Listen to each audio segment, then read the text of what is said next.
in your hands, so when they get things fixed and repaired, you can say, hey, look, this is what I had. You have it. I want it back. Is your personal data safe? This is the people's war. It is our war. We are the fighters. Fight it then. Fight it with all that is in us. And may God defend the right. Warning! Warning! We gotta stop them! They're gonna kill us all! We'll be prevented from working at all! Revolution Radio at freedomslips.com, the #1 listener-supported talk radio station, throwing ourselves upon the gears of the machine. Revolution Radio, where information never sleeps. You called down the thunder, well now you got it. Right! You tell them I'm coming! And hell's coming with me, you hear? Hell's coming with me! Revolution Radio.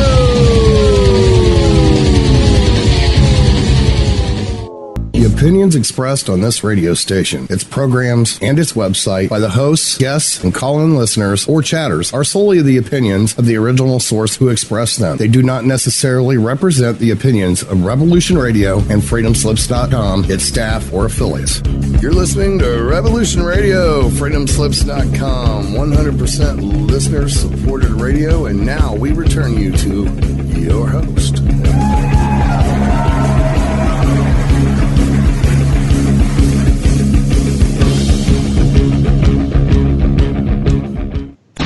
If you are not one of us, you are one of them. What are they? They are everyone, and they are no one. But they are the gatekeepers. They are guarding all the doors, they are holding all the keys, which means that sooner or later, someone is going to have to fight them. Someone? What are you trying to tell me? That I can dodge bullets? No. I'm trying to tell you that when you're ready, you won't have to.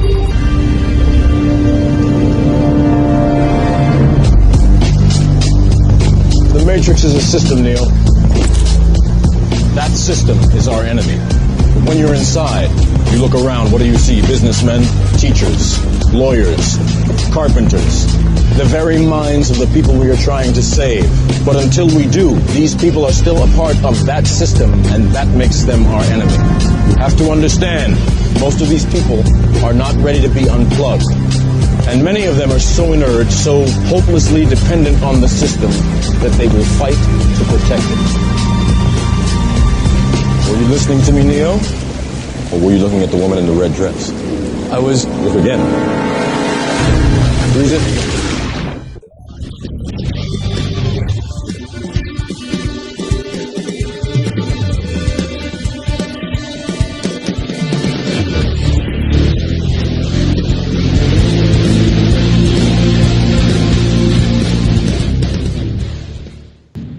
All right. Welcome to Revolution Radio and Monique Lasson's Matrix of Perception. I am the undocumented co-host, Brooks Agnew, and my also undocumented partner in crime, Dan Willis, is here with us tonight. Hi, Dan.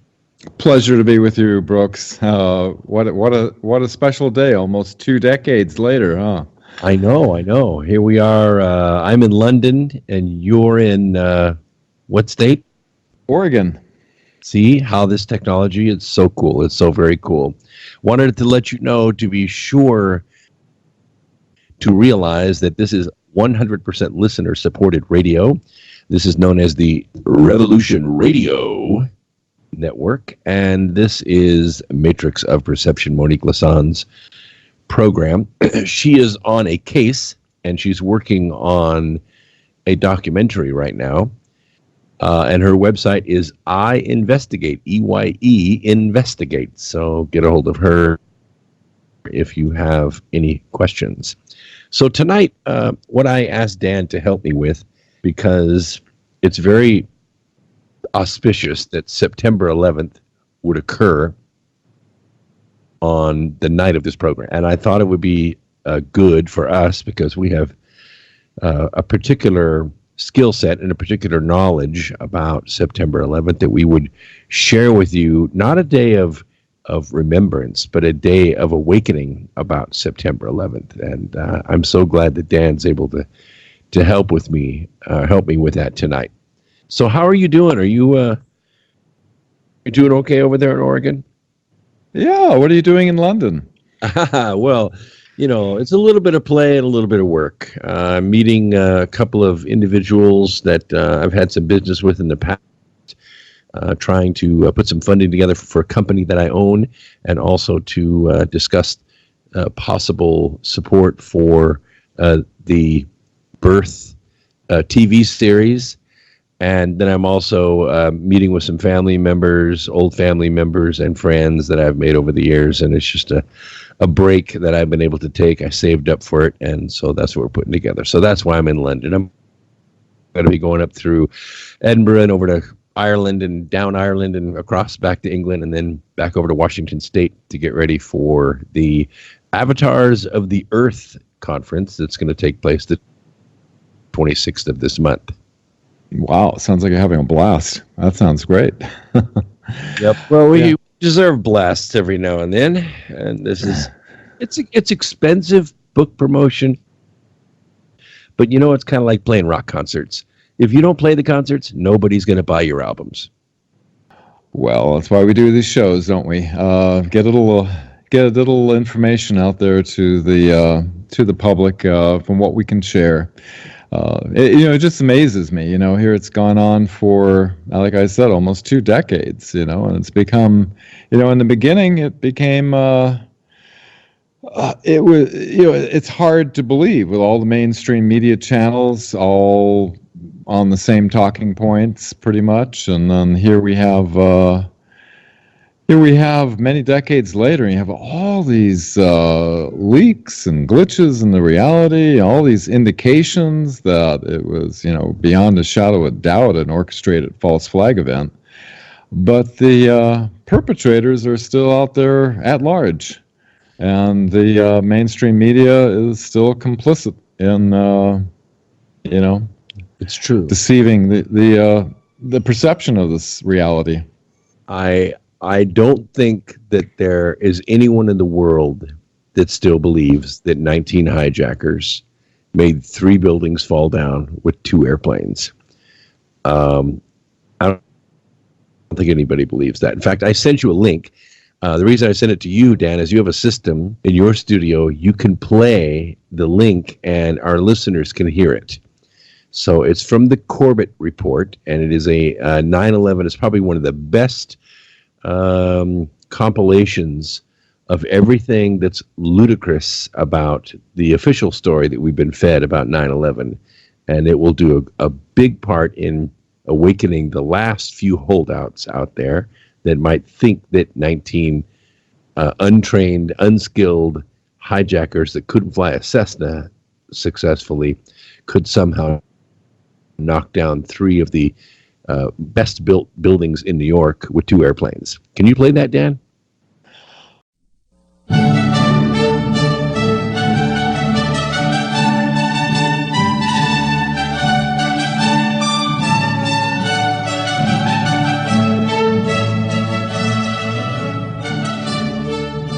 On the morning of September 11th, 2001, 19 men armed with box cutters, directed by a man on dialysis in a cave fortress halfway around the world using a satellite phone and a laptop, directed the most sophisticated penetration of the most heavily defended airspace in the world, overpowering the passengers and the military combat-trained pilots on 4 commercial aircraft before flying those planes wildly off course for over an hour without being molested by a single fighter interceptor.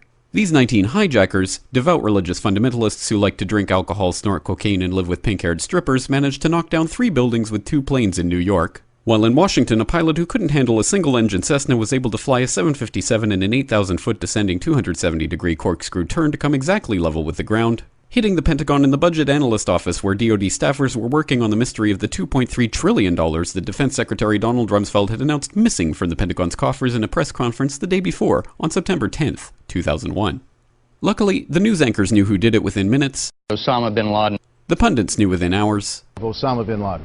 The administration knew within the day. Terrorists who committed these acts and those who harbor them. And the evidence literally fell into the FBI's lap. That a hijacker's passport was found blocks from the World Trade Center crash site, if you can believe that. But for some reason, a bunch of crazy conspiracy theorists demanded an investigation into the greatest attack on American soil in history. That investigation was delayed, underfunded, set up to fail, a conflict of interest, and a cover-up from start to finish.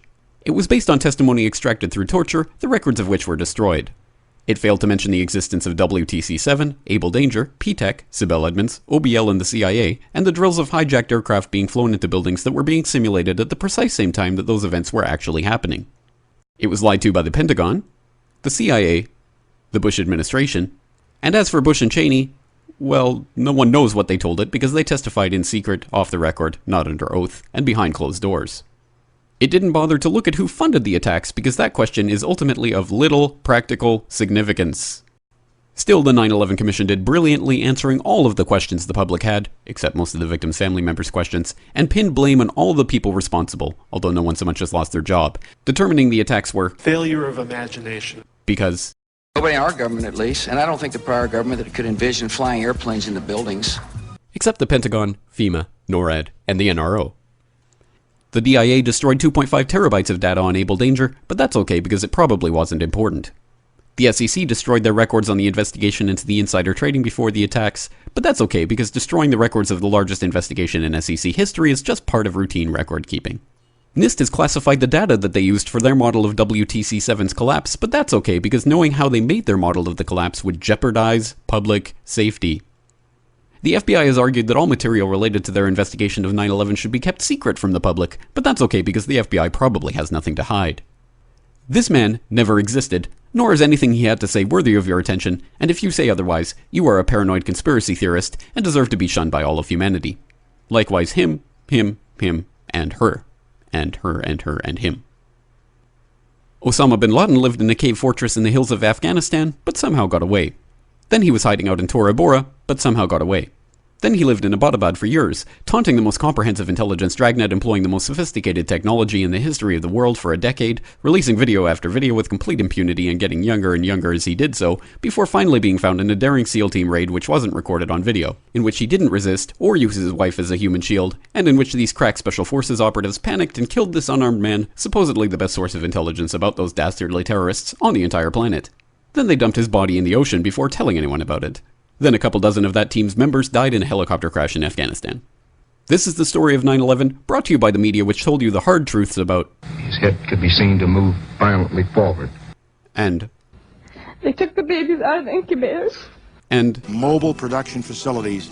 And the rescue of Jessica Lynch. If you have any questions about this story, you are a batshit paranoid tinfoil dog-abusing baby hater and will be reviled by everyone. If you love your country and or freedom, happiness, rainbows, rock and roll, puppy dogs, apple pie, and your grandma, you will never ever express doubts about any part of this story to anyone. Ever. This has been a public service announcement by the Friends of the FBI, CIA, NSA, DIA, SEC, MSM, White House, NIST, and the 9/11 Commission. Because ignorance is strength. September 11, 2001 is a day that will live in heartbreak. The people who crafted the destruction of the Twin Towers took years of manifestation to make this event happen. They decided on the World Trade Center in 1993 and thought they could bring them down by striking at its roots, deep in the parking structure below. They believed that their deity existed, or at least that he could manipulate matter in this dimension if he did exist. The event did make the news, and a few lives were lost, a few arrests were made, but Americans did not change. They didn't stop dreaming, they didn't stop hoping and working for a better future. They did not stop their war corporation nor the creation of the new enemy to fight. Presidents Bush and Clinton fashioned a new arch-evil to fight, one that could never be bested in war. They created a war on terror. They used terror to fight this mythical super beast that had no army, it had no planes, it had no ships or spacecraft, it had no weapons of mass destruction or advanced technology. Our forces and technology and rage were like a blade slicing through smoke. The more we flashed, and the more we screamed, and the more we charged, the more it swirled and laughed its hideous laugh. September 11, 2001 is a day that will live in corruption. The voice seemed strangely familiar. It was more like a whisper, mostly, as the news actors read their scripts and the music tugged at our hearts, and the flags and the planes and the games and the moments of silence made us wipe our eyes. We heard it. And yet we did not want to believe. Thousands of people lost their lives this day in 2001. Tens of thousands lost everything they owned from the shockwaves of this grand production. And yes, I said a grand and terrible production.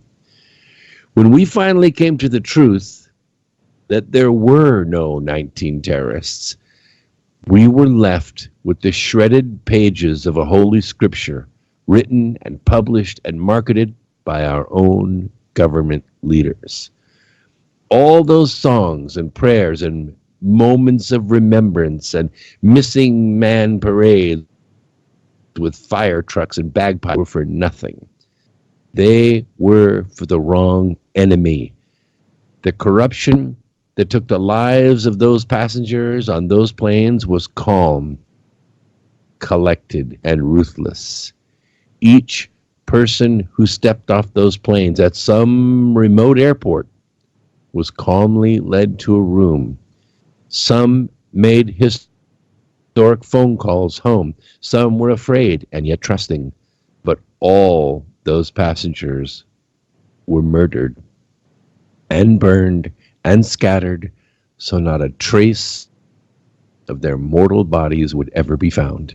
And perhaps the men and women who killed them were also murdered and burned and scattered, and if need be, the next round and the next, until burning and scattering was no longer required, because the voices who could divulge the truth had been cut into so many pieces that they could not be found. It's amazing, it's like, it reminds me of what Adolf Hitler said, in order to really get through a huge, enormous lie that would be unbelievable, it has to be so huge that, the average person couldn't conceive that, such a enormous lie could be perpetrated. And it seems that without the assistance of the mainstream media, who, which is curiously enough, were given the script that before let's say, for example, the World Trade Center 7, it was showing on the back of both CNN and the BBC, to the main controlled outlets, showing the building standing while they were reading the script saying that Building 7 had collapsed.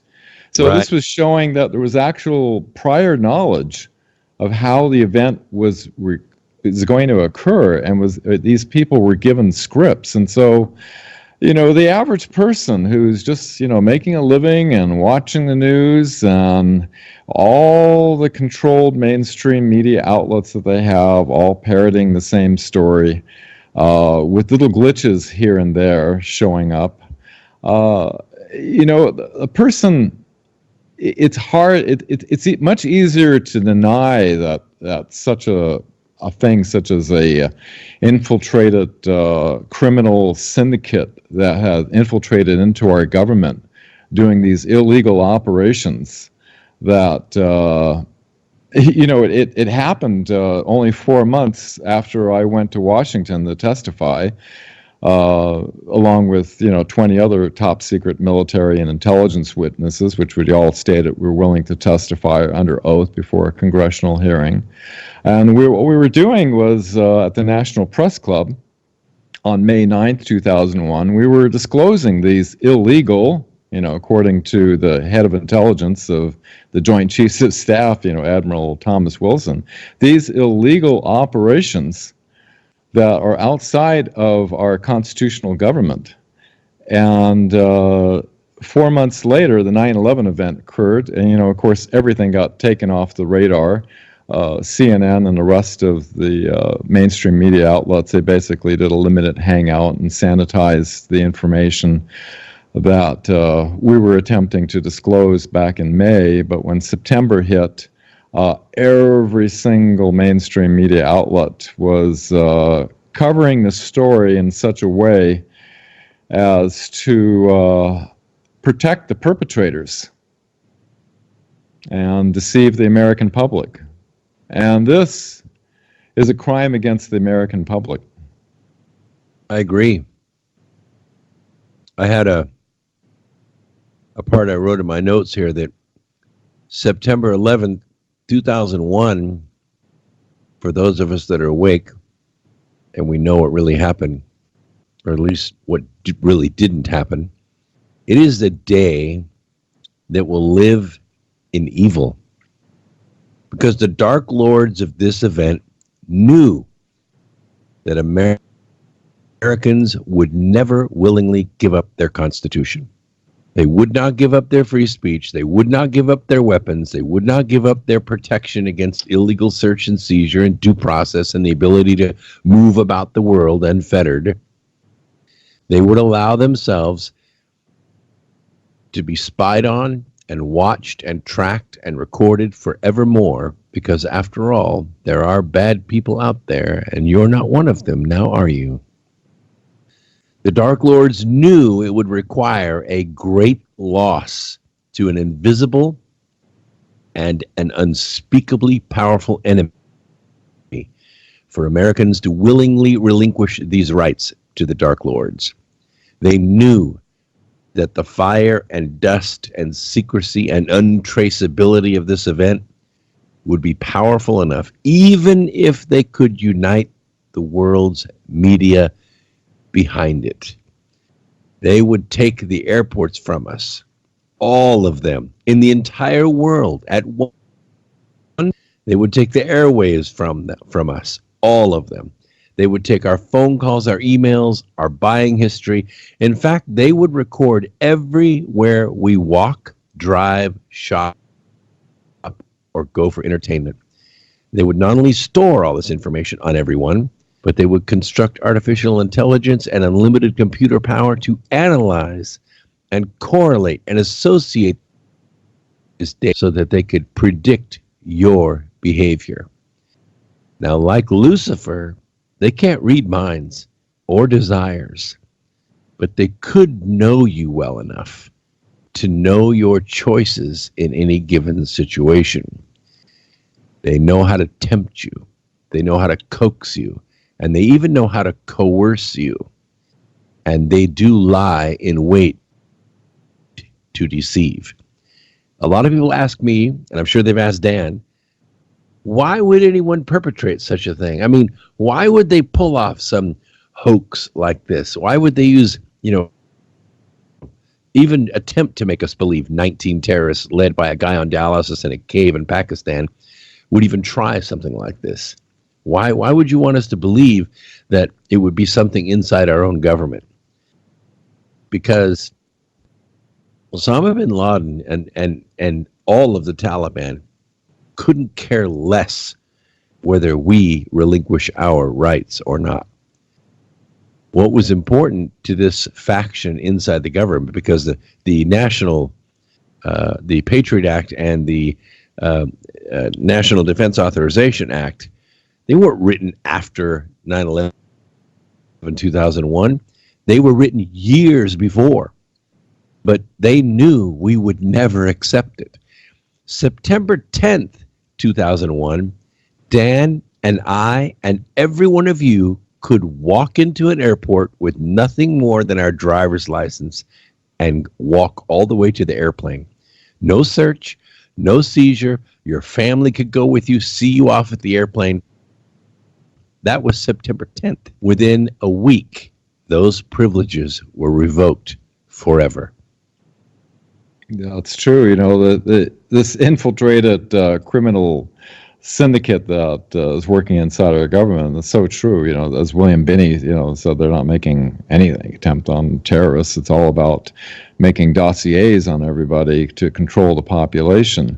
What they do is when they do something like this, it normally serves not just one or two purposes, but multiple purposes. When they did that, like you said, you have Homeland Security, you've got the National Defense Authorization Act. All of this was sitting on the shelf, waiting for the event to occur in order to roll it out.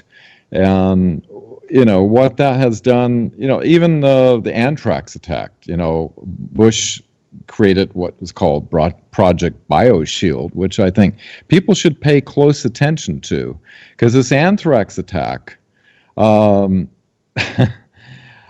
had, I think it was over $5 billion worth of vaccines made on the island of Realms outside of Germany, which happened to be Heinrich Himmler's bioweapons lab during World War II, coincidentally.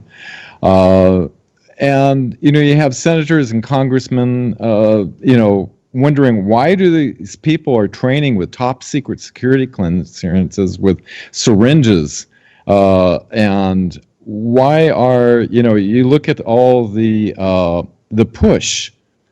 I know this is a touchy subject, but, the push for the vaccinations and things. And there's, just so much it looks like, a lot of people, look at the Ragstad, fire that happened in Germany, that, they started they take away people's rights and everything, in World War II, and then 9/11 had so many similarities, in a lot of different ways. It's just amazing, because people wonder, once you become woke, as you say, and become aware of the hundreds of glitches in this whole reality that's been perpetrated through the mainstream media, it becomes clear that there's not really a whole lot you can do except, get on a radio show and help awake others. And hopefully you think after a certain amount of time, there'd be like a critical mass awakening. So there is a lot of activity going on with the 9/11 trials and everything. But, a lot of people are kind of hoping, well, the dark side uses events like this in order to create draconian laws that take away our freedoms, that, just all kinds of, besides the Patriot Act and the NDAA, and, which has some real draconian laws in it, all this was justified by that event. Now, our current administration has done some executive orders as well. Executive orders that I think the big one was in 2017 that freezes the assets of anybody doing corruption or human rights abuse, which just about all of these deep state cabal members are one way or another tied to. And it's like a perfect avenue in order to take these people down. Well, I don't know if I've ever divulged this on this program before, but in 2001, I owned a freight airline. We were getting ready to convert ATR 42s into freighters, and we had set up a freight airline that was dedicated to what's called zone skipping. UPS and FedEx have divided the country into 5 shipping zones.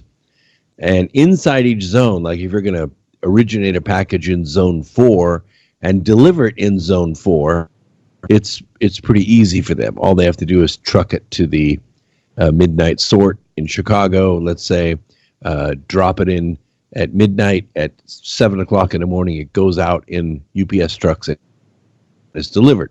So next day, delivery takes place pretty easily. But if you want to ship something from zone 4 to, say, zone 2 in the Midwest, now it has to go on an airplane. Now, you're going to ship it from zone 4 at a small airport. There is no big plane that can land at a small airport. So what happens is They use Cessna 210s or Cessna 206s, which can carry about 750 pounds of freight. But if there's more than 750 pounds of freight, let's say 1,500 or 2,200 pounds of freight, then you got to have 3 Cessna 206s, pilots, co-pilots, and crew. Well, not crew on the plane, but I mean crew to load it. It gets pretty expensive, and it only flies at about 140 miles an hour. Got to fly all the way to Chicago and drop it into the midnight sort, which means everything's got to be on those planes by about 4 o'clock in the afternoon, or it's not going to get delivered the next day. Well, the ATR-42 can carry 20,000 pounds of freight. It can land at short runways, and it flies at 340 miles an hour.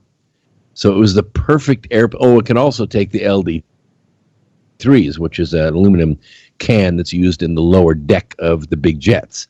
So you could actually load an LD-3 in someplace like Lebanon, Tennessee, and then you could fly it to Chicago, drop it into the sort in 2 hours, and it could go right onto the big jets, or it could go right out in the delivery for that day on the UPS trucks.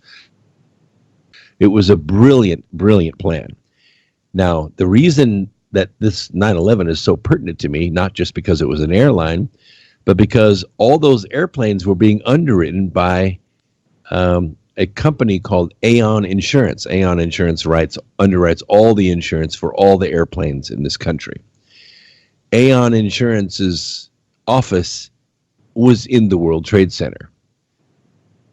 So when the World Trade Centers went down, my business went down on the same day. I had enough money in the bank to make payroll for the rest of the month and pay insurance for a couple months while my people got new jobs and got new insurance plans so they wouldn't have a lapse in insurance. And then I was out of money.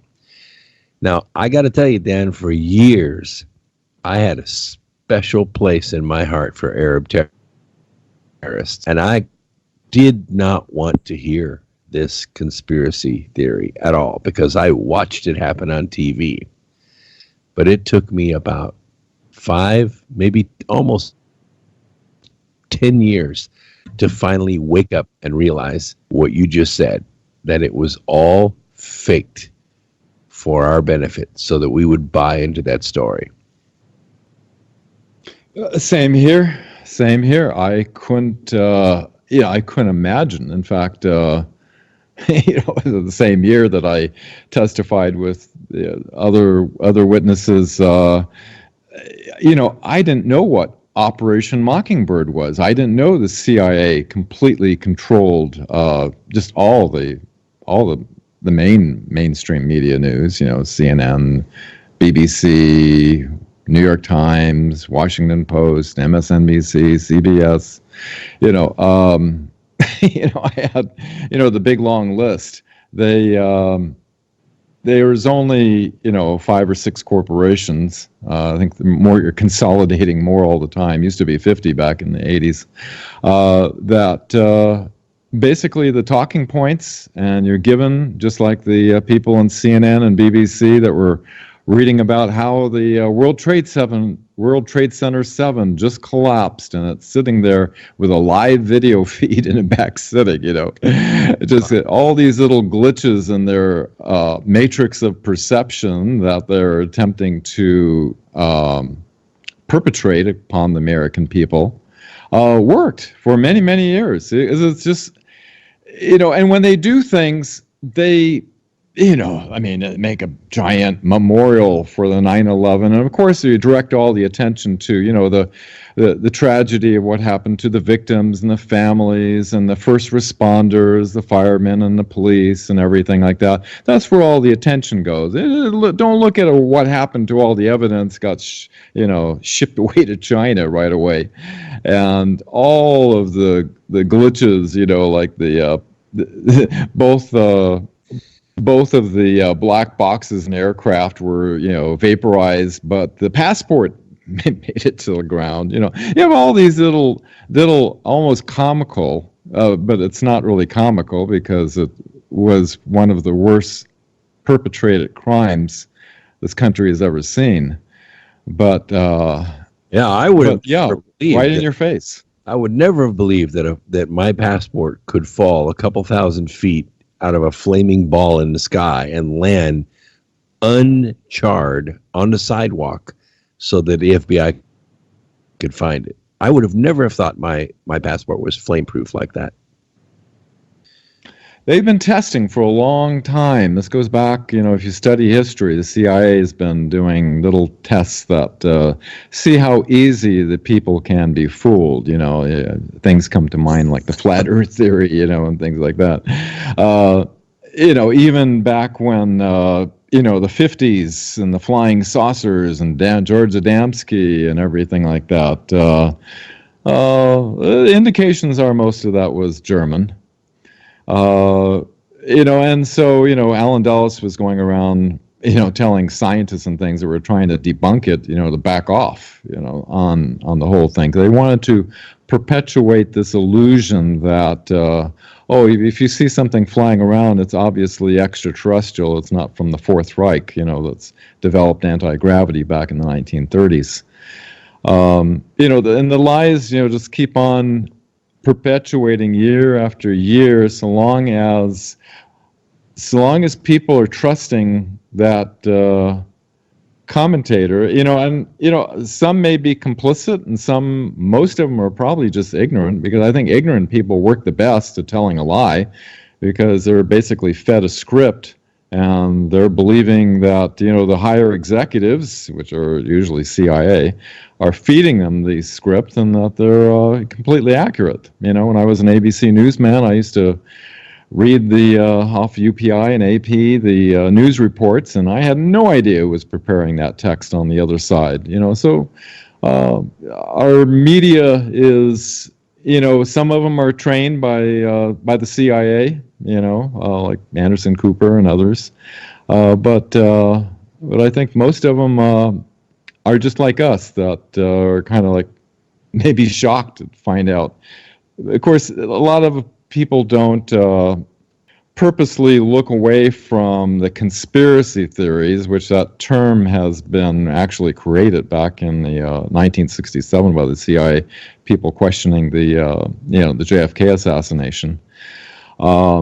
They started using that term. It's very effective because it makes it sound like, it's a theory, and not only the CIA makes it sound like you're a nut. If they say, you're just a conspiracy theorist, and they're still using it. They're still saying it in the press. It's the old standby. Yeah, they still use that. Absolutely. You brought up a really good point, and that is that years ago, there were about 50 major media outlets. And through a series of gigantic historic merge, now only 15 minds control did control all the media. The only way to get around that is Revolution Radio, other networks like this. We are the only sources giving the true variety and the true investigative force. Even outlets like Breitbart and Drudge Report and Newsmax and WorldNet Daily and even Zero Hedge, all of them are playing Associated Press and Politico and Reuters, and they're playing the company the usual game. Suspects. They're playing the company tape, but we don't do that here. Well, that is, thank God, we have some voice out there, because you've got Google, YouTube, Facebook, Instagram, Twitter. You have all these elements that are all working almost identical to the mainstream media outlets, where, Zachary, who was a Google engineer, revealed how certain keywords will redirect you to different things, and that certain websites automatically get blocked. And so, if you look up something with a Google search, like say, what happened on 9/11, or what happened on JFK, what happened back in World War II with the paperclip and everything. If you start looking this stuff up, you'll get all the official narratives. Sure. And now we have little links on your YouTube for Wikipedia for the official stories, to counter the stuff. But, many, thousands and thousands of channels that are attempting to do what we're doing here are getting shut down. And so, it's all pervasive, this matrix of perception, and they're feeling it out. It's almost sort of saying, how much can we control and manipulate to keep the full truth from being revealed to the public while we can continue our secret operations, creating this false matrix of perception to the public? Well, a lot of people don't realize this. People know what a Generation X or Generation Z, but now we have a new generation that we're considering called millennials. Well, millennials essentially are people that are 20 years old or younger. But as Dan so perfectly mentioned, 20 years ago is when 9/11 happened. So if you're younger than about 22 or 23 years old, you don't even know what happened. You weren't even aware of what we went through, the emotional punch in the gut, where we just would oscillate between ultimate sadness and ultimate rage, back and forth day after day. Many of us lost our jobs, we lost our fortunes, we lost faith in mankind. We watched our whole world change. You don't realize that 20 years ago, you were free to move about.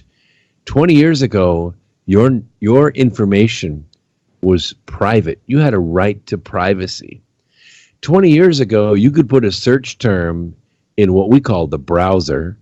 Today we call it a search engine. In those days we called it a browser, which might be AOL or Alta Vista or Yahoo or something like that. And you know what would turn up?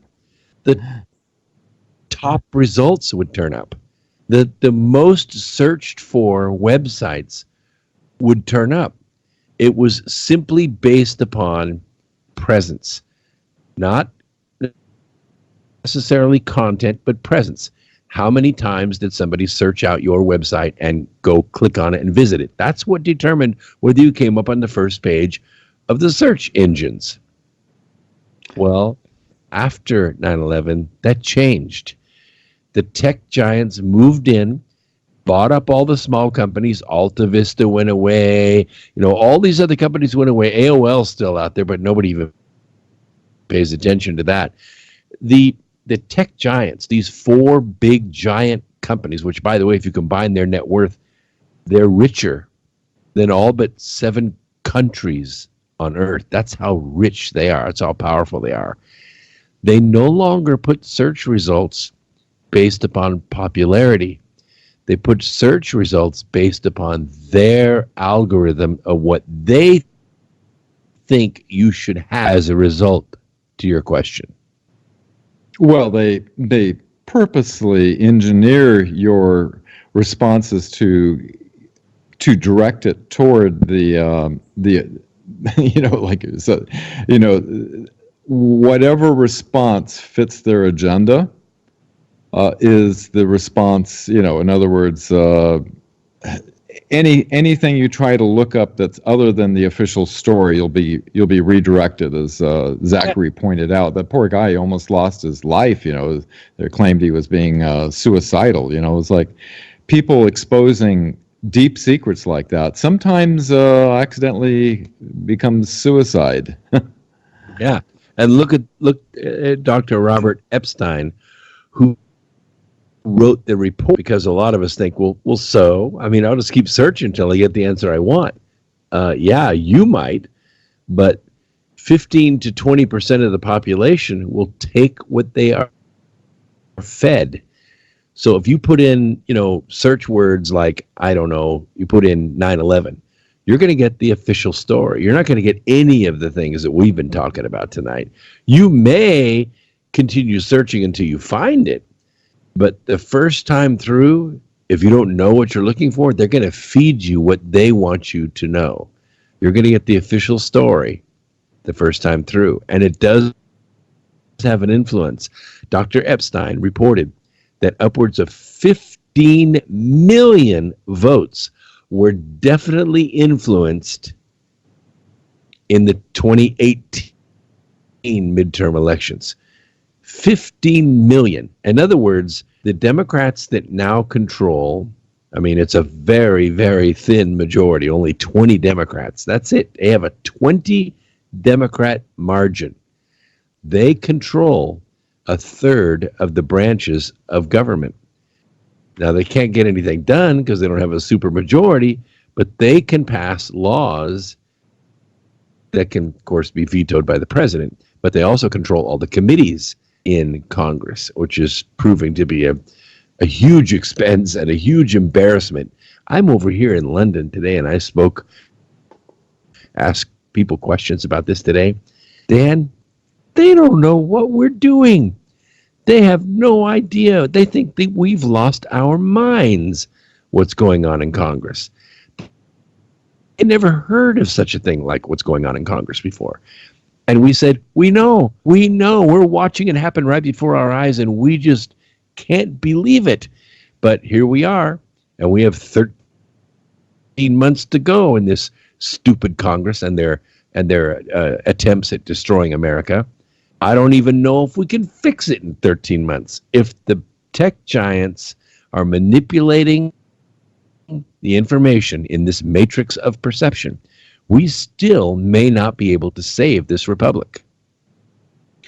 Well, like you pointed out in the beginning, which is, how they were able to, through the justification of this horrific event that was created, to get the Patriot Act, NDAA, and all these different other actions that were initiated directly as a result, utilizing this false flag event, they execute laws.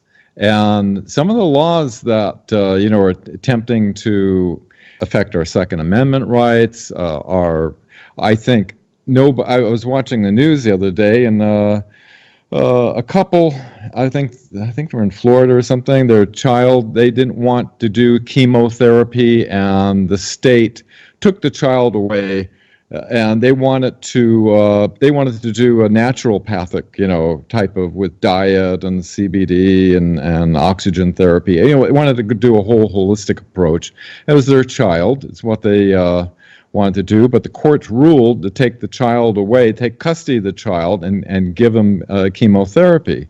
Now, my mother had cancer, and they wanted to remove her eye and half her face, and I said, I'm going to take her down across the border to the Gerson therapy, and the doctor said, well, if you do that, your mother's going to die. She's going to die. And of course, she lived to be 91 years old, totally cancer-free after doing, nutritional therapy. But, the doctors can't really claim that, because they only get, I think it's less than 24 hours in the whole 4 years of understanding what nutrition does with the body. Most of the textbooks of the doctors are kind of fabricated by the pharmaceutical industries in order to, make them, be the pill pushers that they are. I'm saying there's a lot of good doctors out there. I don't mean to imply that, but I'm just saying they're coming from a knowledge base that's been tampered, and so they don't really understand the effect. And it doesn't. We've got a whole medical system that's based on bottom line profits rather than keeping America healthy again.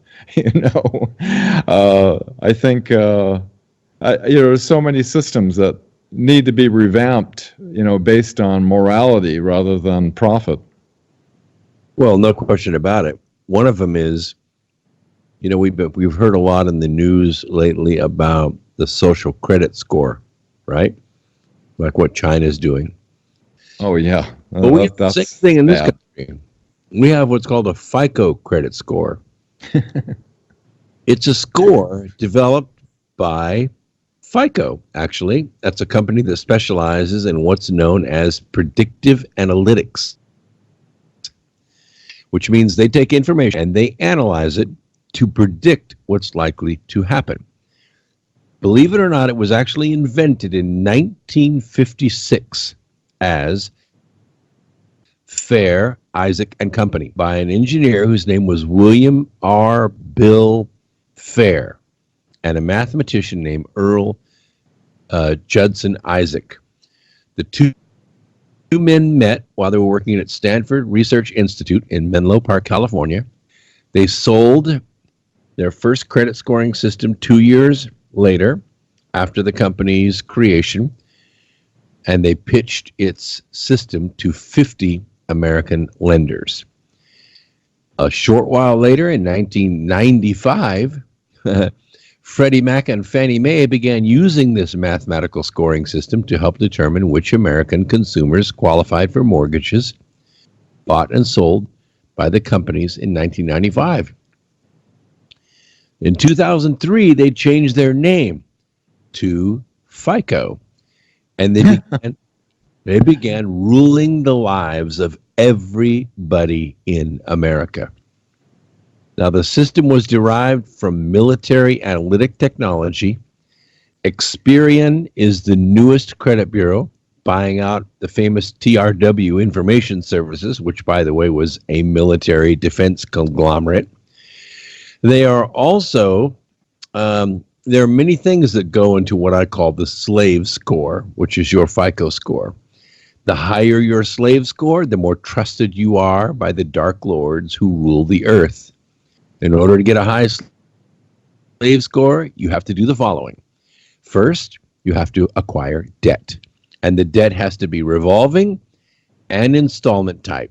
That is to say, you got to have a regular payment like a car payment or a home mortgage, and you have to have revolving credit like a credit card. And the mix of the accounts between these two counts for 10% of your FICO score. And then you have to have the right amount of debt compared to your income. Your mortgage can't be any more than 21% of your gross income. Your total indebtedness can't be any more than 41% of your gross income. And this scores for 30% of your FICO score. Then you got to make all your payments on time. And that counts for 35% of the score. By the way, you must have been making payments on both of those types of debt for at least 7 years.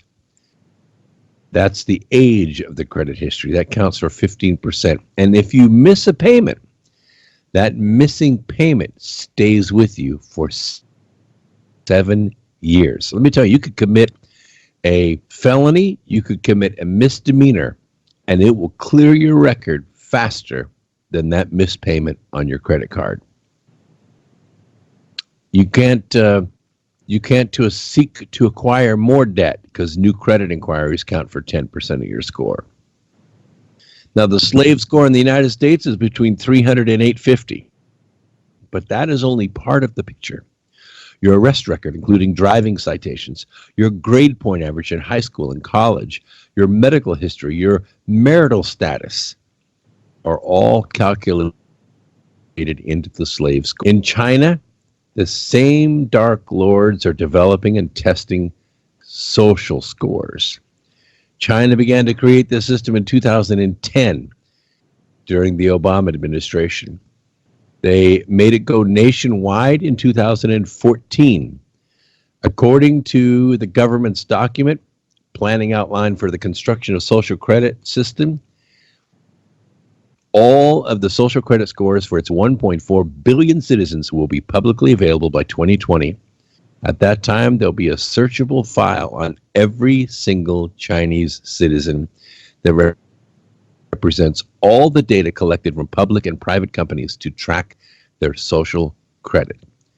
Yeah, and Google was trying to help until a bunch of Google engineers resigned and discussed. Yeah.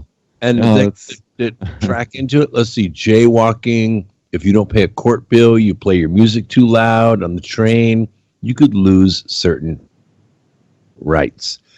If you friend somebody that has a bad social credit score on Facebook, your score will go down. Now, 1.4 billion Chinese are not going to put up with this, but guess where they've just implemented this? In Venezuela. So it is now in the Western Hemisphere as well. And it will soon be adopted in the United States. You just think about the digital trail that you leave in an average week. Your top-of-the-line smartphone has a GPS function that lets it be tracked anywhere you go. You might buy something with Amazon Prime and have it delivered to your home, browse a website promoted to you based on what you've liked on Facebook. You may use your bank's online bill pay function to pay your cable bill, drive your car across a bridge where the toll is automatically processed by EasyPass. You have a huge digital trail that you leave every single week. That's right. And the quantum computers that are using the artificial intelligence that are taking this conversation that you and I are having, Brooks, are categorizing that and, connect it to our phones, which are connected to our own personal, as William Binney said, our own personal little dossier, you could say.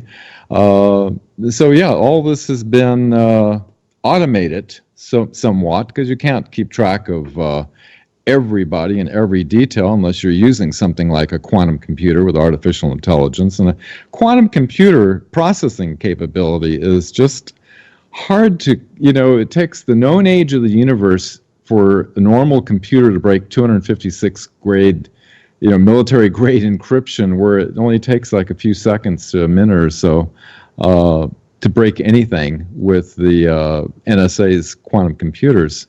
So it's quite feasible to be able to create an artificial intelligence dossier on each individual that would kind of create this little psycho score. Yep. Well, listen, we're going to take a break here in about 1 minute. It'll last for about 8 minutes, and then we will be back with the second half of our September 11th special tonight. So hang in there, everybody, and stay cool. We'll be back with more because I think we need to consider something different about 9/11 in order to transcend where they want us to go. We'll be right back after this. Don't go away.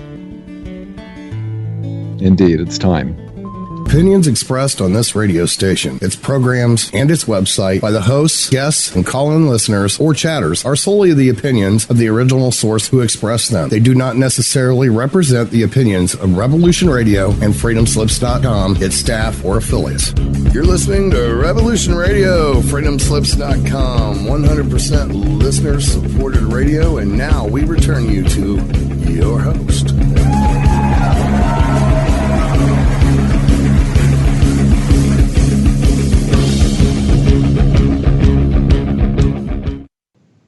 Well, we're live again with Revolution Radio. Oh, excuse me, I have to do that correctly, don't I? It's got to be Revolution Radio.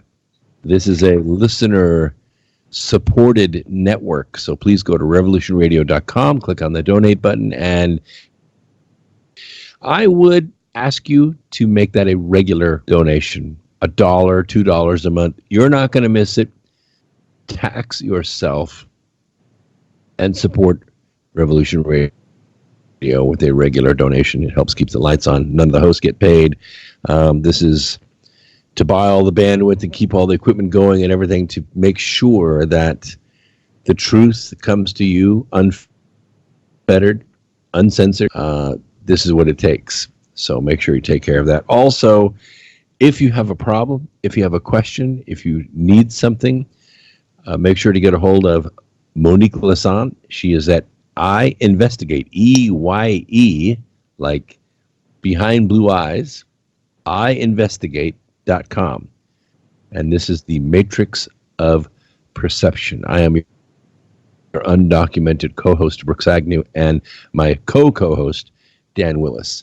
And by the way, at the bottom of the hour, we're going to bring a highly accomplished 9/11 researcher on the program, because there may be some things that we've missed, and it's always best to have somebody that's dedicated a lot of skill, a lot of time to going through all the crap that is out there about this event and give you the straight scoop. So we'll bring that to you at the bottom of the hour. I also wanted to put this in perspective because September 11, 2001 is a day that will live in revolution. You know, the American Revolution was fought between 1775 and 1783. And it was fought between residents of Great Britain's 13 North American colonies and the colonial government, which represented the British Crown.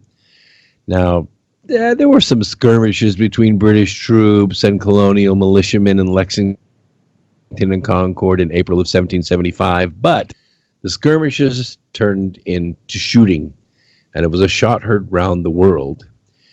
And by the following summer, the rebels were waging a full-scale war for their independence. And the question people often wonder, and I'm over here in London right now, is why? What were the reasons behind this conflict? What were the grievances? Now, I think you'll find these grievances enlightening, considering most of you have not really studied these things. There were 13 official and one added comment in the original document, but I'm only going to discuss 10 of them, and you'll see why in a second.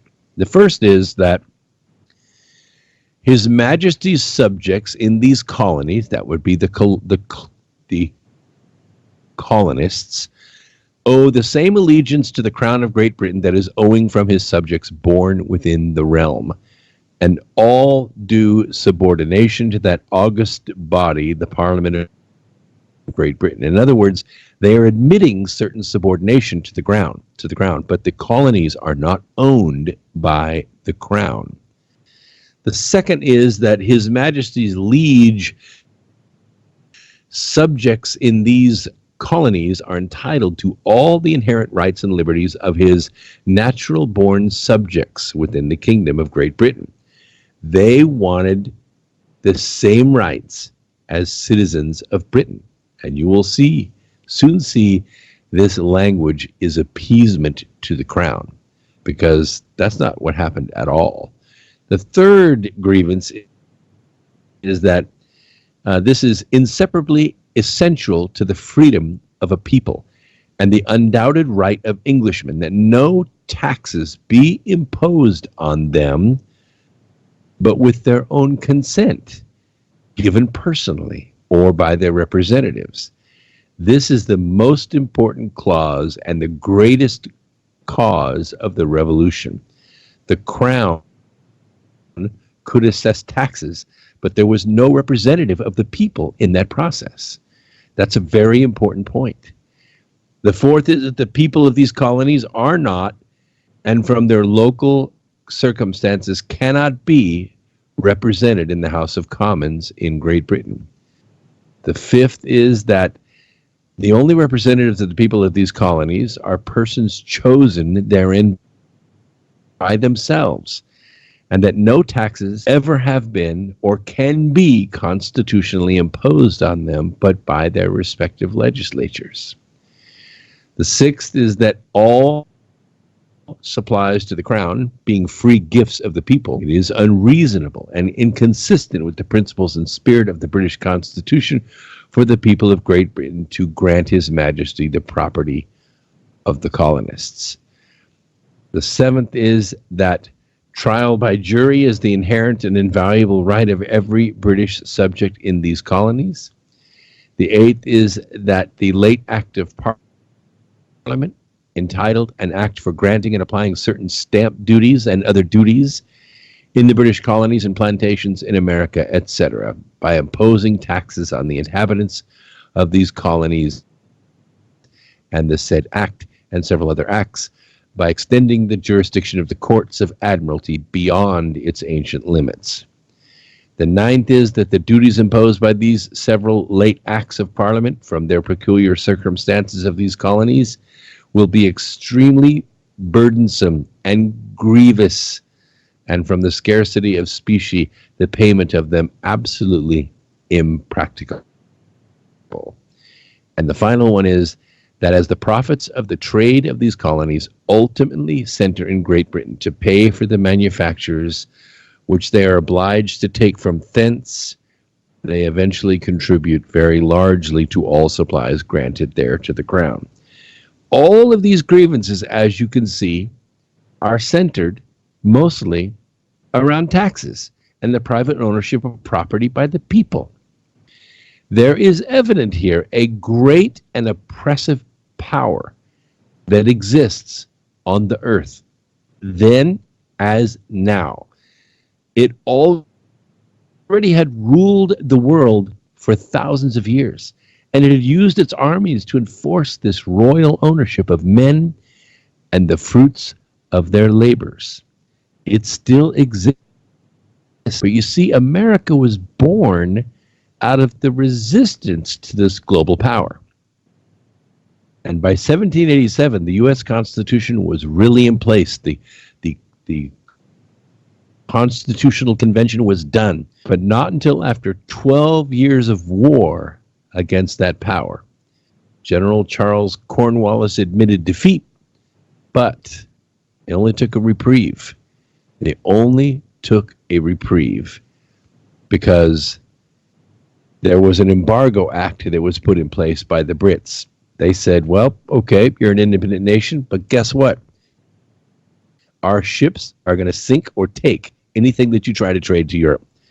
It was called the Embargo Act, and it hurt Americans more than the British or the French.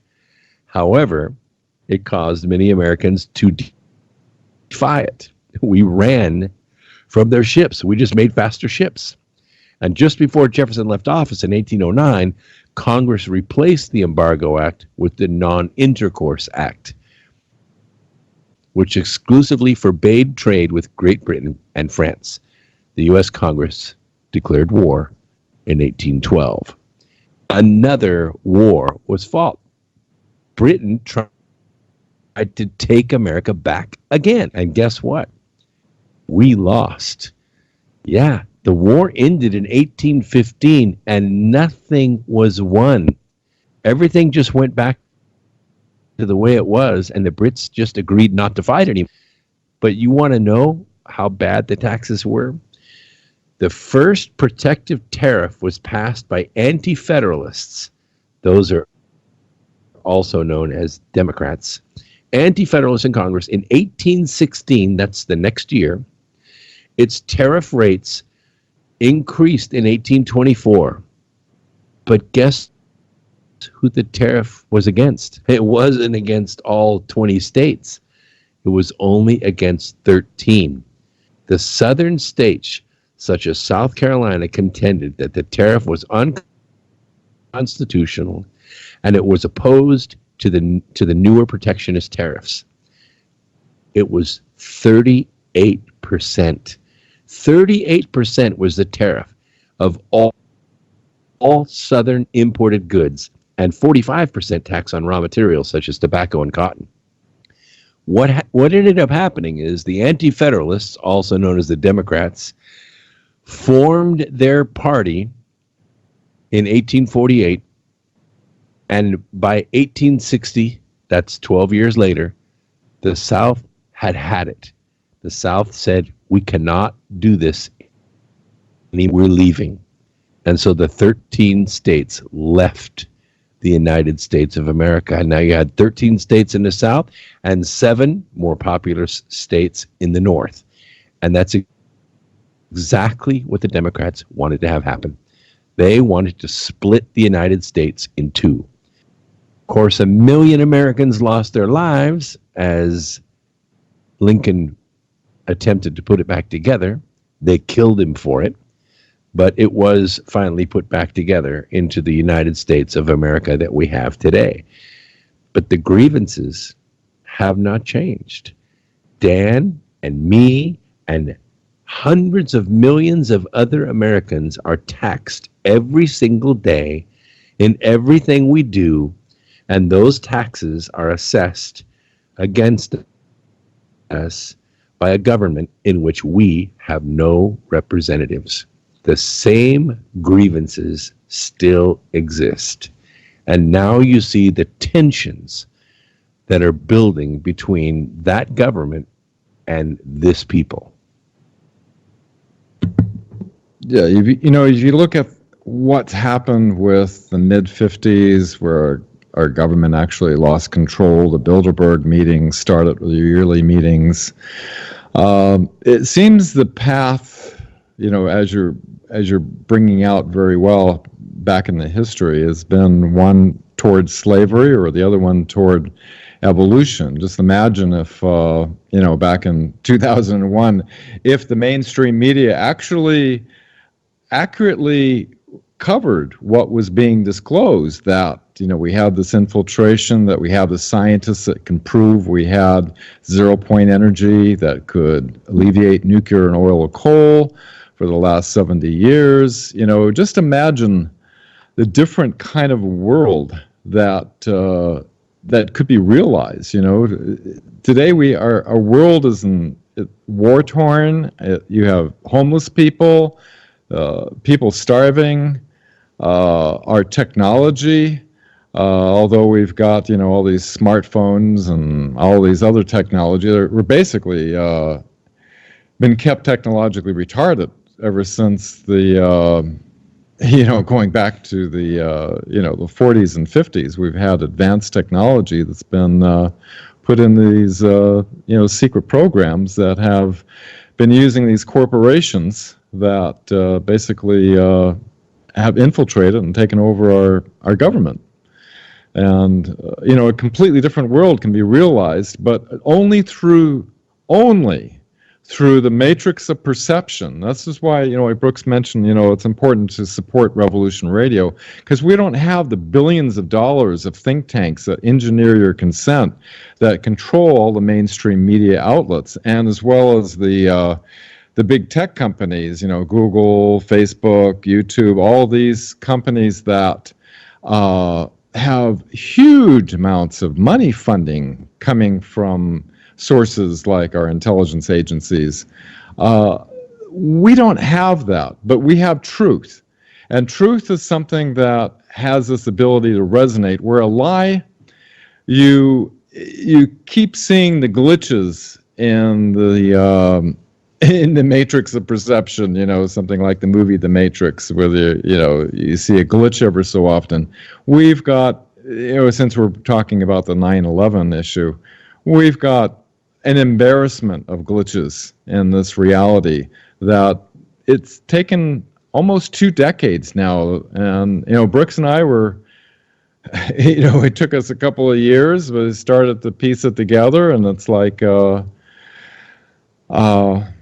we just hope, more of the population, sees it for what it is, and see if we can transform the situation before it becomes too late. We don't want to become like this credit system of China, where if you act a certain way, you get certain. I'd rather see a world where everybody could live off the grid, grow their own food, be completely independent, yet everybody prosper. That's the kind of world that I would love to see. Well, I mean, even if you had to have, big commercial farms, even if you had to have, mass transit or water treatment facilities to, feed municipal power or water supplies, even if you had to have that, you could still do it with a technology that was locally owned. You wouldn't have to have a powerful central government controlling and taxing and regulating everything that goes on. You bring up a really good point about oil and gas and coal. We realize that Mother Nature gave us kind of a kickstart. Mother Nature said, okay, we realize that in order for Earth to support 7 billion, 8 billion, 10 billion people, we're going to have cheap energy, and it's going to have to be plentiful. And you have to admit, if I went to China and I tried to hire a rickshaw driver, and I said, I want you to take me and 3 of my friends 1 mile, and I'm going to give you 25 cents. That rickshaw driver would just whip us. He would just beat us up about the head and shoulders, because he's not going to charge 25 cents. He's going to charge $25 to take you and 3 of your friends 1 mile. But that's how far you can take you and 3 of your friends and probably their luggage on gas. gas is a pretty cheap fuel. But the issue is that we only have about 100 years of petrochemicals on the earth that we can use for fuel. Now, we can use it for plastics and solvents and coatings and fibers, probably for 500 years. But fuel, we only have about 100, 120 years left. And we don't want to get to 80 or 90 years and then go look for some other source of energy that's cleaner and more renewable. The time to start that is now. While Mother Nature's giving us this, reservoir of energy that is going to be exhausted, but while we have that reservoir of energy, we need to research new sources of energy. The frustrating thing for us is that that source of energy already exists. But that government I was telling you about, the one that taxes us without representation, it is filled with officials that come from the oil company. So they're not going to let this new technology compete with their cash cow. That is the issue. It's true, we have the infiltration. I agree with you. There's a transition that could happen. Like the nuclear power plants, they could be decommissioned and set up so that people, while we're making millions of these little zero-point energy devices that could replace the grid, in other words, disconnect the wires from every home and business, while this is happening. In the meantime, they could retrofit those nuclear power plants.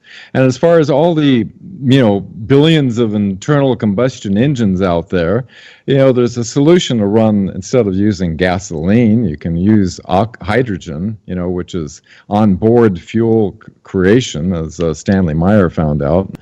And this is important because if we get an EMP or CME hits the grid, millions of people are going to die.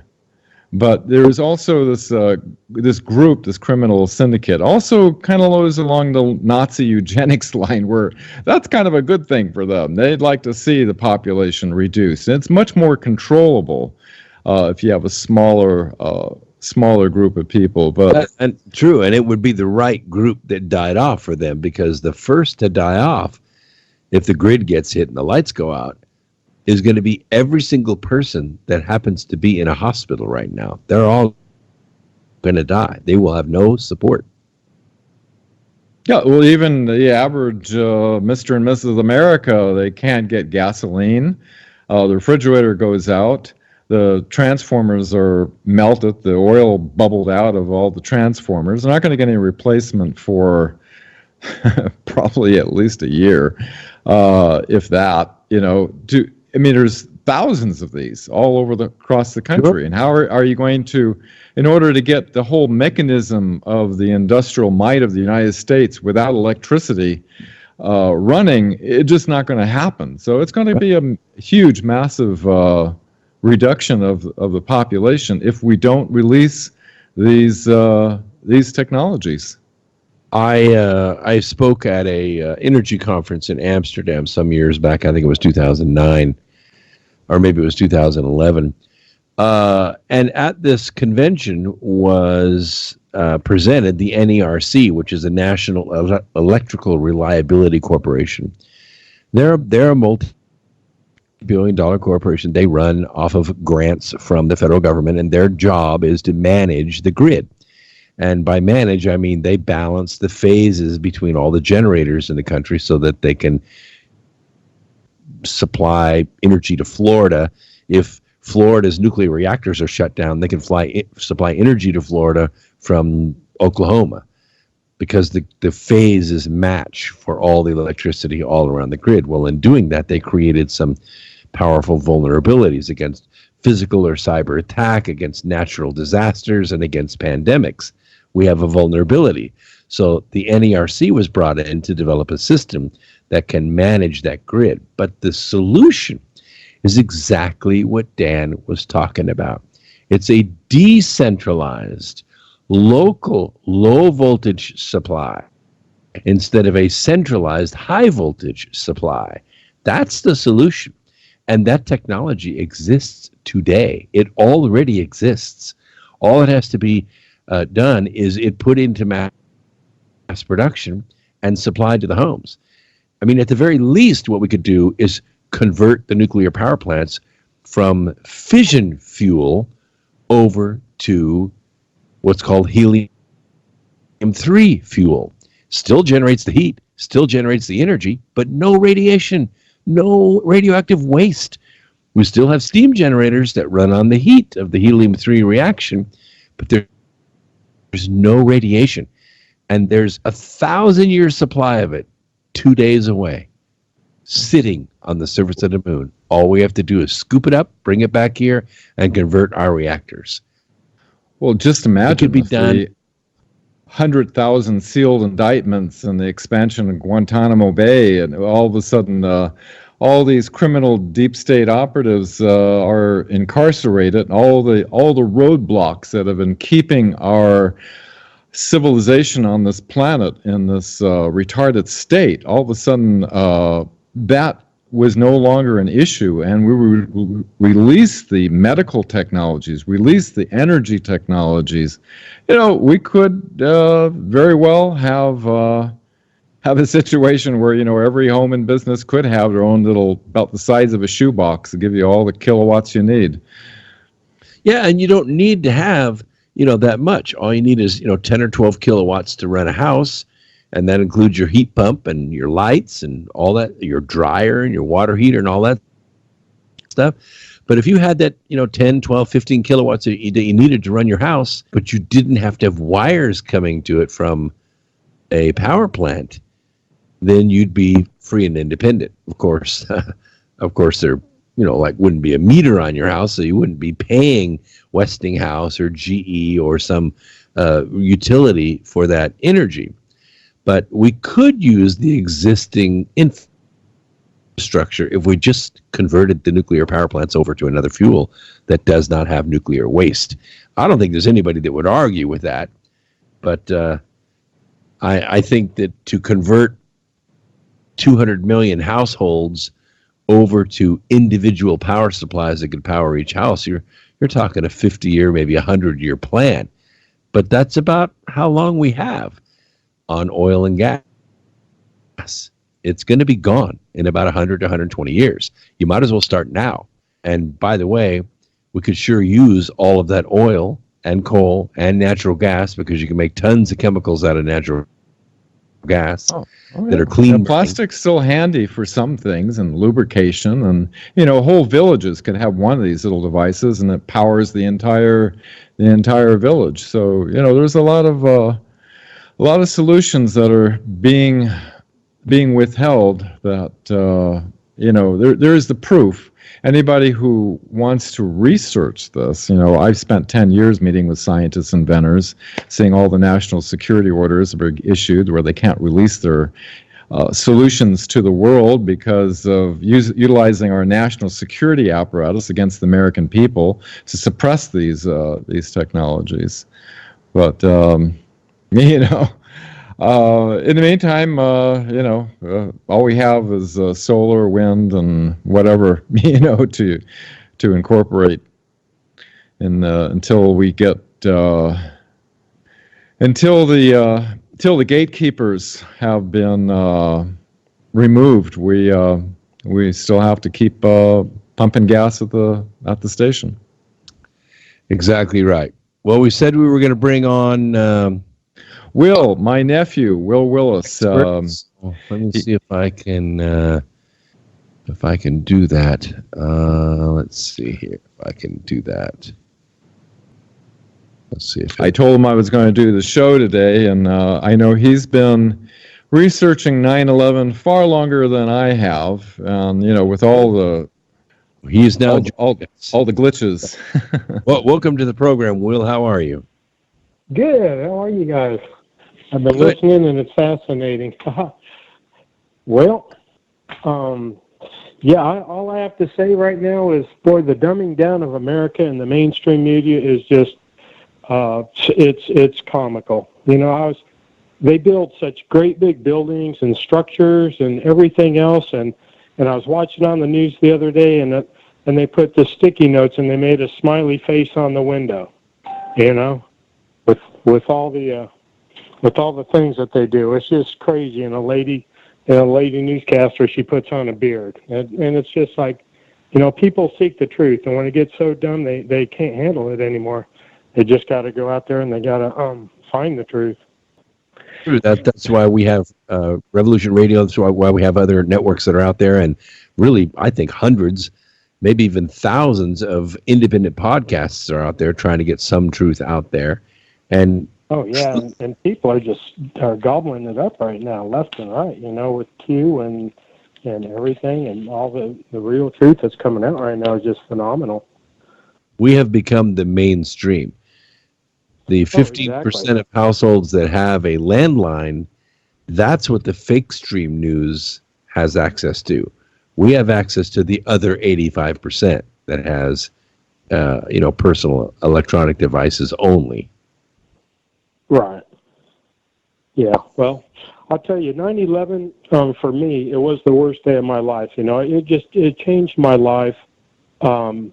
And I just hadn't been the same since. I mean, nobody has. The world changed, and the things that they're doing because of it, and then the news won't report on it, you know. And the information. This is where we have them. This is where we have the deep state, and we have them hard, you know.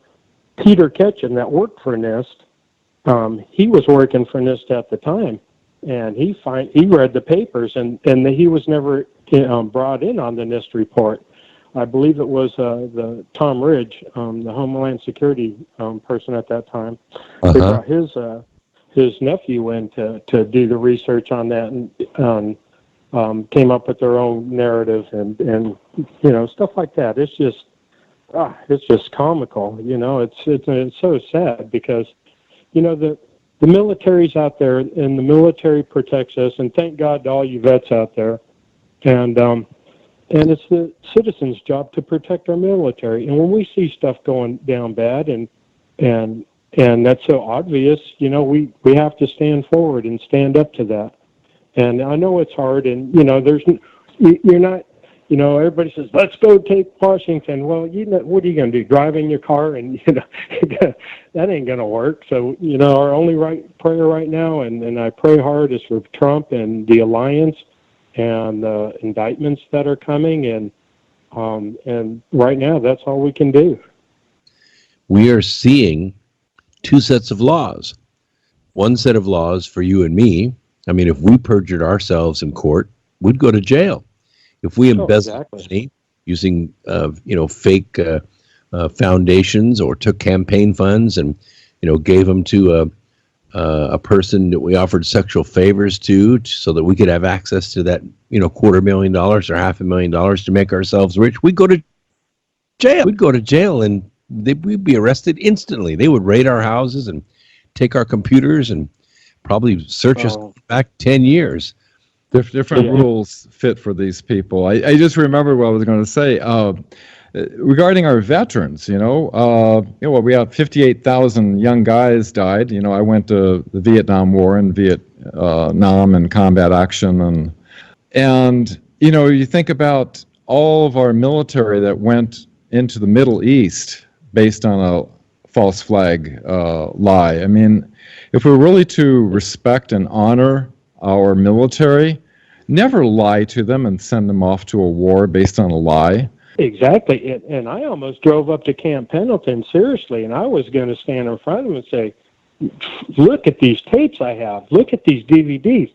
This stuff is brought down. I mean, that's 9/11, what is the absolute truth. I mean, look at Building 7, my God.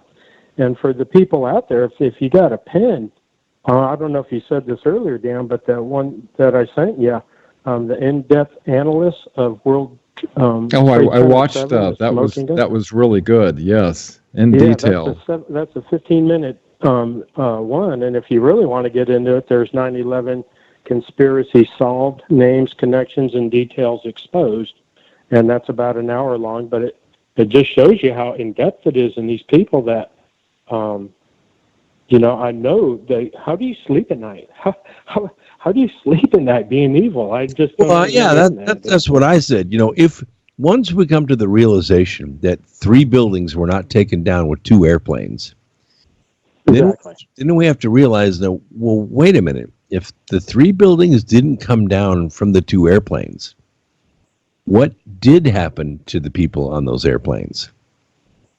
Some of those people, they landed somewhere and they made a cell phone call, a 2-minute cell phone call to home. It was crystal clear. I tried to prove this several times because I fly a lot. I tried to make a cell phone call from a plane, and it can't be done. You don't have access to a cell tower. That plane is moving 10 miles a minute. You cannot switch cell towers that fast. And not only that, cell towers only, they're what's called the lobe of the antennas. It goes along the ground. It doesn't go up in the air. And in 2001, it was functionally impossible to make those phone calls from the plane. Those calls had to be made from the ground. Once you come to that conclusion, what Will is saying really hits home. Somebody had to the inconsistencies are just everywhere. You got building some. Look at Shanksville. There's a great video out there with the backhoe, and they dig up this rusted engine. The plane just turns into, the ground turns into jello, and the plane just completely disappears, and they find the black box. I mean, there's, before they find any bodies or anything, they didn't even start digging till later, a couple days later, and the FBI agent brings out his own backhoe. There was no massive search, and they just let it be buried. That's what it's like. They found three parts of it, and it doesn't add up. It really doesn't. How about the one over Pennsylvania where the debris field was spread up? Shanksville. It's just and the plane it went into the ground, and there's no plane there. And engineers and architects have on their site of evidence, and it shows them they're the first ones there. They come flying in over a helicopter, and the guy goes, "That's it? Where's the plane?" And you can see smoke grenades going off under the ground, which people in the Army said those are smoke grenades. They see them all the times, and it's maddening. It really is, because we didn't want this. We just want to be left alone in our lives and just, leave us alone. Just, if you're going to steal from us, just say, hey, we're going to steal from you, and we'll just pay you. But don't come up with this crap and send us to wars and create all this nonsense. You got all that subterfuge, of course. But what happened to the innocent people on those planes?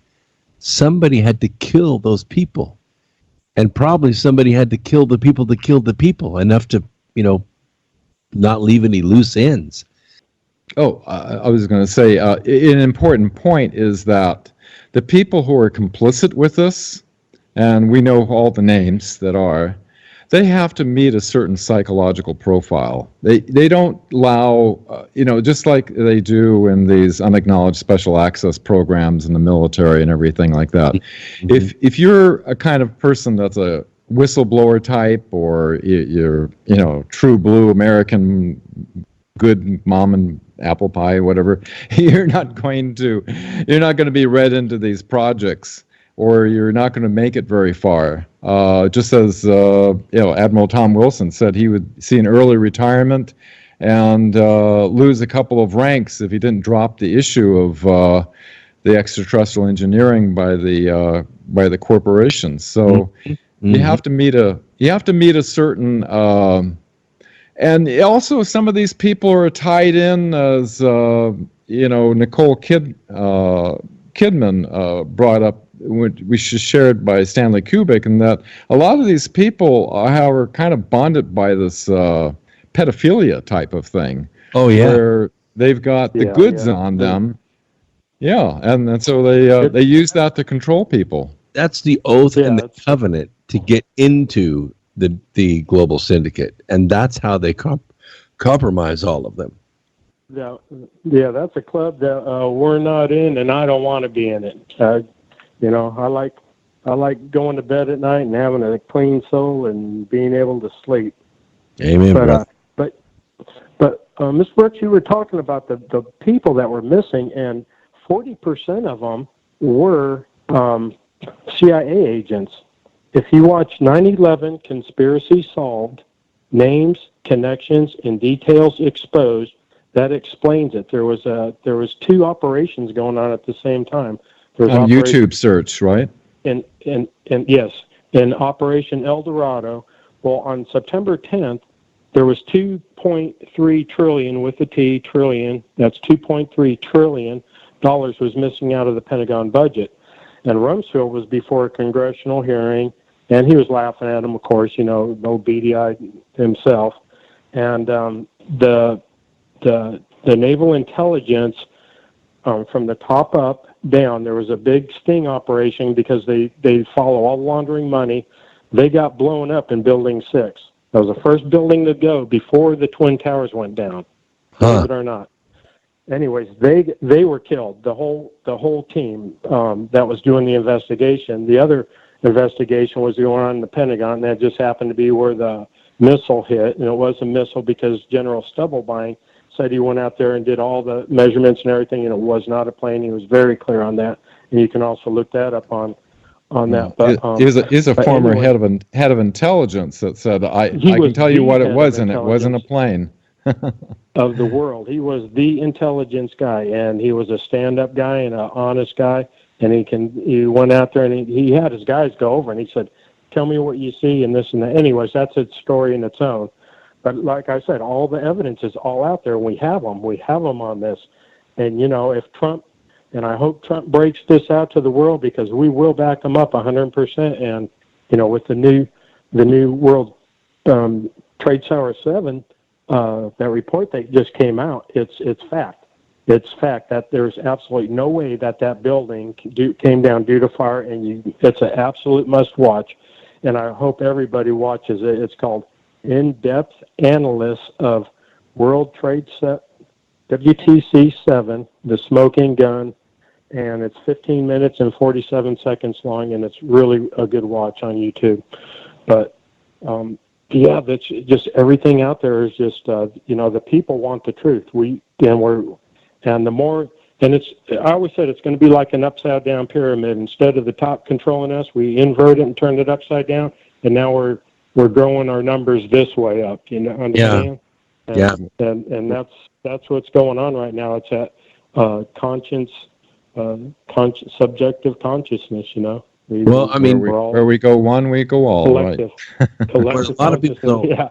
What we really want people to realize, especially the millennials who weren't alive when 9/11 happened, it didn't impact them the way you, Will, and me, is that the 9/11 attacks fortified the U.S. government as a national security state.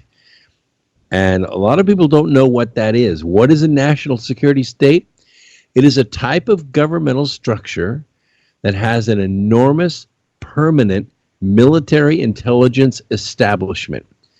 In the case of the United States, that means the Pentagon, the vast military-industrial complex, foreign military bases, the CIA, the NSA. It also means power. Unstower. We saw what happened when this security state lost the election in 2016. They went crazy. They went insane. They marshaled 17 intelligence agencies and they weaponized them against a presidential election. Yeah. And they're going to lose. Yeah, they will. They will big time. Trump, you look at his rallies and oh my God, it's just terrific. One other thing I wanted to say though, the guy that set up the meeting that was doing the investigations on the 2.3 trillion missing, there's a whole, all the naval intelligence that was there, and they got bombed. The guy that sent that up was Paul Brennan. He went on air. He set up the meeting. It got bombed. He went on air, and he started going off about Osama bin Laden. Well, one of the guys got caught in traffic, and he didn't make the meeting. And that's how this story broke. And he has the whole thing on everything and how this went. They had 2,200 cases against Wall Street firms that also got buried. So everything was buried. There was a big takeover of Russia. a bunch of bonds and stuff got buried, and it was just a big, sweep it all up in that one thing, and they would never have to. Those bonds were due and other things. It was a mess. It was a big sweep it all up in one thing, wasn't it? Yeah. Yeah, they swept it up under the carpet, and they thought we would never look at it. But you know what? A couple things broke, and a couple people came forward, and those are the heroes. Professor Stephen Jones came out, and he started talking about nanothermite. Well, Richard Gage happened to hear his thing, and it broke from there. And then I got into it, and I started handing out DVDs. I handed out like 2,000 DVDs.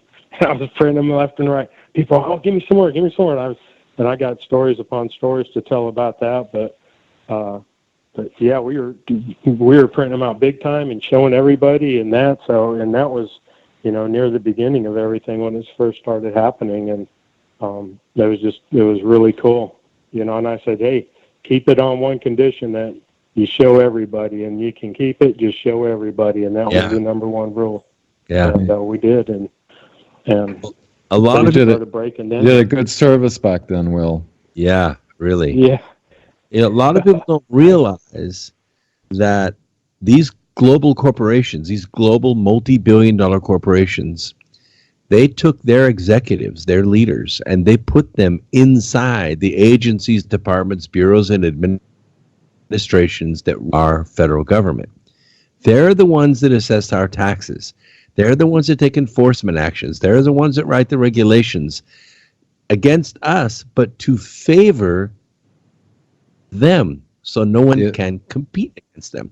They use their power from within to write their own laws and to investigate and destroy anyone who gets in their way. A lot of people don't realize that the FBI didn't get corrupt. It was formed in corruption. Roosevelt formed the FBI in 1935 as an invincible opposition research and enforcement bureau to find and either arrest or kill anyone who opposed the global syndicate. It's still that way today. Let's hope the White Hats in the positions. Fortunately, they know who all the Black Hats are, and it's well, if the president formed the FBI, if he could form the FBI in 1935, he can disband the FBI in 2020. I'm not saying they're good FBI agents, but they need to be working for someone else. The FBI needs to be eliminated. And the big criminals need to be identified. Yeah. Loretta Lynch and John Brennan and James Clapper and Susan Rice. These people need to be put in prison for treason. Of course, I think the actual penalty in the Constitution for treason is hanging. You're in London, I'm in Oregon, and Will's in Texas. Right? Okay, you should be back with us now. There you go. I lost you guys. I don't know what happened. I think my face hit a button. Oh, we started talking about the FBI and how they should be disbanded, and they kicked you off. So I'm in London. Yeah, no.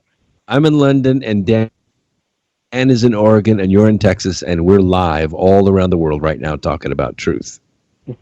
Well, hello, world and world patriots, and it's really nice to see so many people coming together right now. And one of the things about that I've learned is you always know who your best friends are when you can talk about anything, and not be judged. As long as you're not hurting anybody or anything, you should be able to talk and talk freely, and don't get your blood boiled. It's the media that turns people against people. Sure. And it really is. Yes. And, what media? I mean, the media is also this conglomerate of 5 or 6 guys that write all the narratives that every news outlet, the Associated Press, Reuters, CNN, MSNBC, they write the narrative that these guys spew 24 hours a day at us. So yeah, you're wondering why don't these newscasters should be throwing up? My God, the stuff that they put out there, that's just not newsworthy whatsoever. You know, they're either there complicit really is. and trained by the intelligence agency, or they are innocent and just reading the script. Right, right. Yeah. I mean, look what happened when Kavanaugh was confirmed. You had Christine Blasey Ford, who is a CIA professorial agent trainer. And what does she do? She trains CIA candidates how to lie under duress to a polygraph. That's what she does. She teaches self-hypnosis. It's a technique by which you can lie and deceive a lie detector test. There's just something so wrong with that. It's like what's wrong with honesty? You know, good old honesty. It's like, it's rare quality now in the news media. If I was on that commission, I would have asked her 3 questions. Nobody asked her any questions, but I would have asked her 3. I would have said, Ms. Ford, are you aware that you have 17 GoFundMe accounts under your name? And the second question would be, are you aware that while this hearing has been going on the last few days, that those 17 accounts have accumulated over $1 million in donations to you? That's deposited in your bank account. And my third question, Ms. Ford, is anyone in this room one of the contributors to your GoFundMe accounts?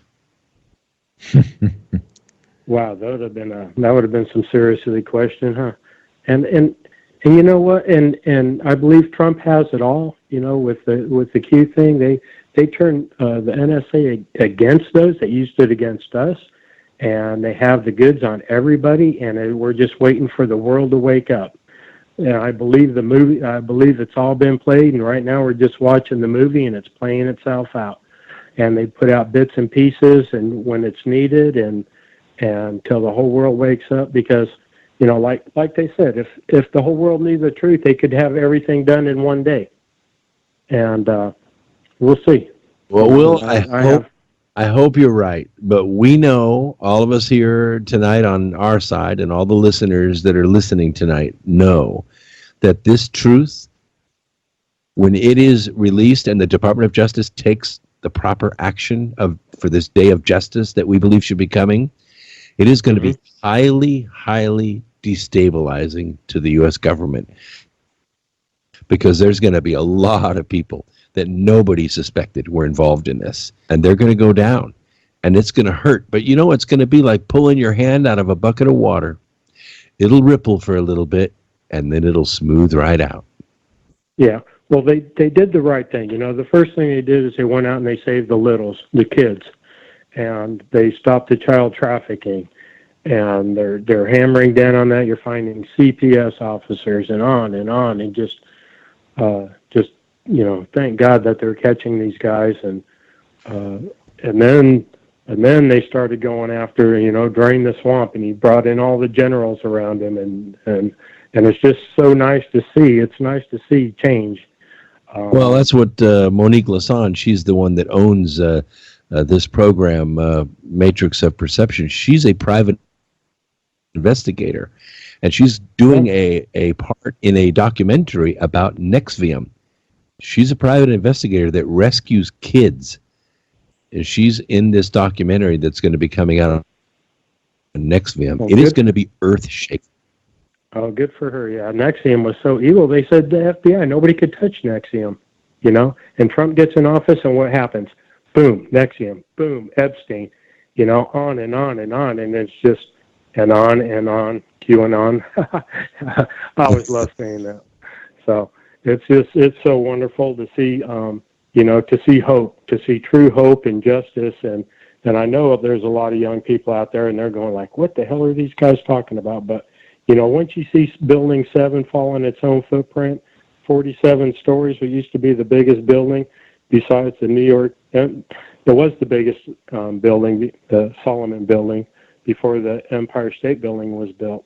To give you an idea, and I mean, and you know, those old guys, they knew how to build stuff. It wasn't cheaply built by any means. It's true. And we have 1 minute left. We have 1 minute left. Everybody, please state your websites.